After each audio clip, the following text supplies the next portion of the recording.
gitu untuk saya pagi ini tuh saya sebenarnya kepikiran mau apa gitu ya, memberikan motivasi. Lalu tadi pagi saya tiba-tiba teringat dengan nasihat yang diucapkan oleh seorang ustadz kepada saya pada saat pernikahan saya. Masya Allah. Siap pernikahan ini. Iya, jadi saya lupa.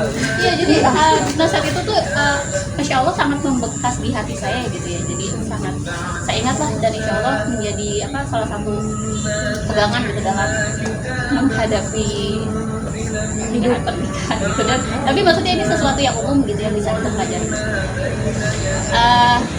Jadi judulnya itu adalah kunci untuk selamat dunia dan akhirat. Jadi untuk selamat dunia dan akhirat katanya ada 2 kunci, yaitu 2 S. Apakah itu? Sholat dan sabar. Bukan. Syukur. Iya sih, mirip gitu. Sabar dan suami dan apa Pak? Enggak, jadi katanya betul tadi sabar dan syukur. Sabar dan syukur. Saya mau bahas bersabar itu kan secara bahasa artinya menahan diri ya. Sabar itu menahan diri. Menahan diri dari apa sih gitu? Dari 3 hal. Yang pertama, menahan diri dari hal yang diperintahkan oleh Allah. Yang kedua, menahan diri dari apa-apa yang diharamkan oleh Allah. Dan yang ketiga, menahan diri dari takdir Allah yang mungkin tidak menyenangkan bagi kita, yaitu bersabar. Ini saya akan membahas yang ketiga. Dikisahkan ya, ada sebuah kisah dari Abdullah bin Muhammad. Jadi ketika beliau sedang berjalan, mungkin udah tahu ya kisahnya ya, ketika sedang berjalan di daerah perbatasan Mesir kalau nggak salah, beliau melihat sebuah tenda yang sangat kecil, yang agak kumuh gitu kan, yang mungkin di dalamnya orang yang tidak berpunya gitu. Karena penasaran, beliau melihat mengintip sedikit tenda tersebut gitu. Masya Allah, di dalamnya ada seorang laki-laki yang sedang berbaring. Laki-laki itu tidak punya kaki. Ya, kedua kakinya nggak ada dua gitu kan. Kemudian pendengarannya sudah berkurang dan penglihatannya juga sudah tidak bisa melihat. Tapi laki-laki itu saat yang sedang berbaring itu berdoa, beliau berdoa. Berdoanya saya lupa, yang intinya adalah ya Allah, semoga aku selalu bersyukur atas apa yang Allah berikan kepada aku, atas nikmat Engkau. Lalu beliau kan penasaran ya, jadi malah kan. Jadi wahai saudaraku, nikmat Allah apa yang engkau syukuri gitu kan. Maksudnya melihat kondisinya yang sangat berkurang. Lalu ia berkata, pokoknya intinya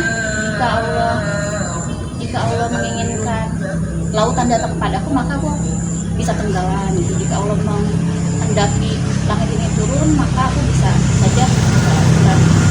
Lalu tapi aku tetap bersyukur kepada Allah. Tanya nikmat Allah apa yang engkau syukuri? Dan dia pun, laki-laki itu menjawab, Allah nanti memberikanku lisan untuk terus bersyukur dan berdoa. Lalu laki-laki itu bilang, wahai saudaraku, sesungguhnya aku mempunyai seorang ayah yang senantiasa menyuapiku setiap hari dan membantuku untuk sholat. Tapi anakku sudah 3 hari tidak datang. Bisakah engkau mencarinya? Lalu Abu bin Muhammad itu berkeliling kota tersebut dan mencari kan. Dan kedua menemukan jasad laki-laki yang sepertinya tuh makan hewan buas. Jadi berasumsi bahwa itu adalah, kan bingung ya, bagaimana cara menyampaikan berita duka tersebut padahal orang tersebut sedang dalam musibah juga dalam cobaan. Lalu akhirnya beliau memberanikan diri, beliau kembali lagi ke camp tersebut dan akhirnya bertanya sendiri, wahai saudaraku, sudahkah engkau mengetahui kisah Nabi Ayub? Akhirnya memutuskan untuk iya kan itu. Bukankah Allah mengujinya dengan kemiskinan? Ya, lalu apa yang dilakukan Nabi Ayub? Nabi Ayub bersabar. Lalu bukankah Allah mengujinya juga dengan penyakit? Iya, lalu apa yang dilakukan Nabi Ayub? Dia bersabar. Lalu bukankah Nabi Ayub juga diuji dengan anak-anaknya yang pergi meninggalkannya? Iya. Lalu apa yang dilakukan Nabi Ayub? Dia bersabar. Ini 3 kali. Lalu laki-laki itu berkata kan, nah, kenapa kau bicara seperti itu, mana anakku gitu.